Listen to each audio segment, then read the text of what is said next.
if you're a shift worker and you're trying to lose some unwanted weight, maybe you've put a bit of extra weight on recently, now you're trying to lose it, and you realise how difficult it can be working shifts. You're always tired, you're always hungry, you never get time to train. All of these things can make it way more difficult to lose fat. But I lost 35 kilos working shifts, and now I help other people do the same thing. So it isn't impossible, but you do need to make some tweaks. So in this video, I'm going to share with you the 3 biggest things that I found that help me move the needle when it comes to losing fat. And number 1, the first one is eating ad hoc and not tracking your meals and your calories.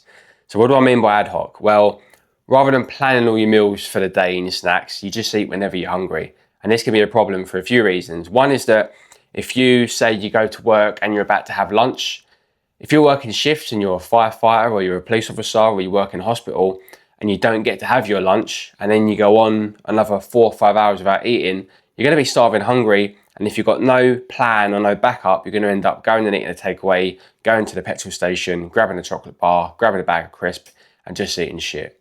So what you need to do is you need to make sure that you're planning all your meals ahead of time and that you've got a plan for when you miss your meals for something you can eat instead. So for me, I'd always have, and I always do have now, high protein snacks available at any time. So say I miss a meal because I get called out to a job and I'm away for 4 or 5 hours. I know that in my bag I have maybe a protein yogurt, a pouch, so I don't even need a spoon. I'll have a protein bar, I might have a bag of jerky. There's so many high protein snacks you can get now. If you go to the supermarket, they're all massive on this. There's always loads of options, but just make sure you've always got an option for if you miss your meal. And when it comes to meals, just make sure you're preparing that you're planned and you've tracked it in advance. So for me, I would always meal prep, and if you're thinking meal prep is chicken, rice and broccoli, guys, it really isn't. In fact, I'll leave a link down below some of my favorite meal preps that you can do. They're so easy to do and they freaking taste amazing. So if you want some ideas, just grab that down below. There's no chicken and rice and broccoli now, I can promise you. So planning your meals and preparing. If you plan your meals for the week ahead or for the shift ahead, then you know that you've got good quality food that is within your calories that you can eat. Because the worst thing to do is to go to work, someone else wants to grab a takeaway or they want to go to the cafe and eat some crap, and because you've got no food, you end up doing the same thing. And when it comes to tracking your food, the best thing to do is to download an app like MyFitnessPal and just make sure that everything you eat, you track. Because if you're trying to lose fat, you need to be in a caloric deficit, and if you're just guessing or you're guesstimating, you're never going to really know if you're in a deficit. So by using an app like MyFitnessPal, you can plan your whole day's food ahead. And if you don't get to have your lunch and you have some protein snacks instead, you can just go in, you can edit that, and you can just make sure that you're staying in a caloric deficit. And number 2 is disruptive sleep. Now, when you work shifts, your sleep is going to be disrupted, and there isn't a lot you can do about that. But what you can control is the quality of the sleep that you do get. So what I mean is that when you're on your rest days or in between shifts, when you are getting sleep, you need to improve how good that sleep is. Because when you don't get enough sleep, it doesn't just make you more exhausted and more tired, it makes fat loss way harder for a few reasons. The big one is that it messes with your hormones. Now, ghrelin, your hunger hormone, it increases that. Leptin, your fullness hormone, it decreases that. It raises cortisol, which for men around belly fat can make it really impossible to lose. And testosterone for men as well, it can decrease testosterone, which can make recovery and muscle building a freaking nightmare. So how do we improve our sleep? Well, we need to get into a good routine. And a few of the ways I adopted this was I put my phone into sleep mode an hour before bed.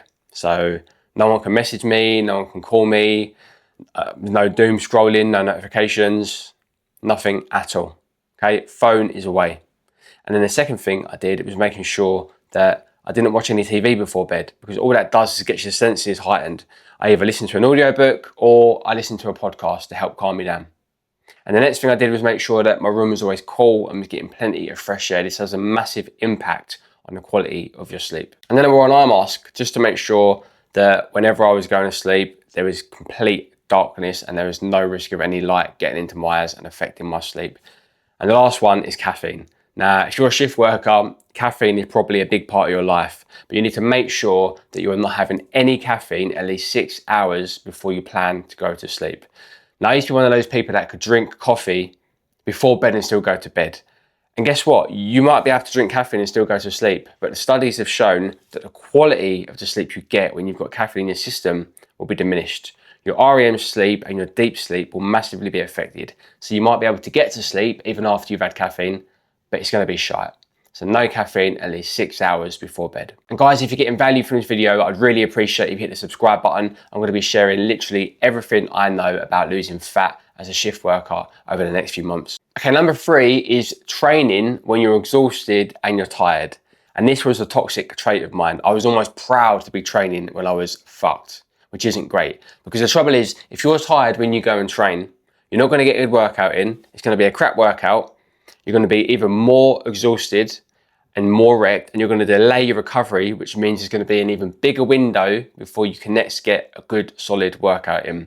Now, it's way better to go to the gym twice a week and get a really good solid workout in on both of those times than go to the gym 4 times a week and have 4 shit workouts.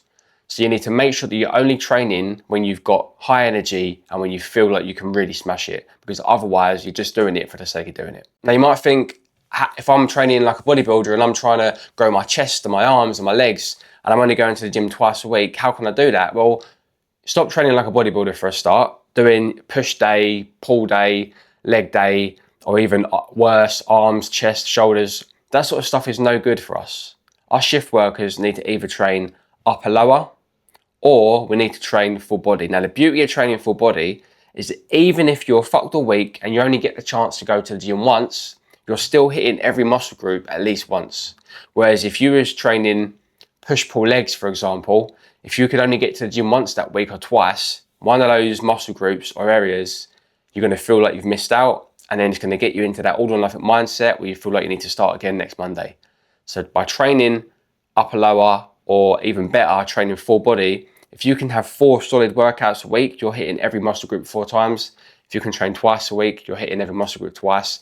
And if you have a really bad week and you can only get to the gym once, you're still hitting every muscle group at least once. Now, once I got to grip with those 3 main things, it made fat loss for me so much easier, and I really started to make progress. And now I help people, shift workers just like you, to lose fat around their shift pattern. And if you need a little bit of help with that, then just check out the link below. I'll leave a link for my coaching calendar. You can book a call and we can go through some of your challenges and see how we can implement this stuff into your life.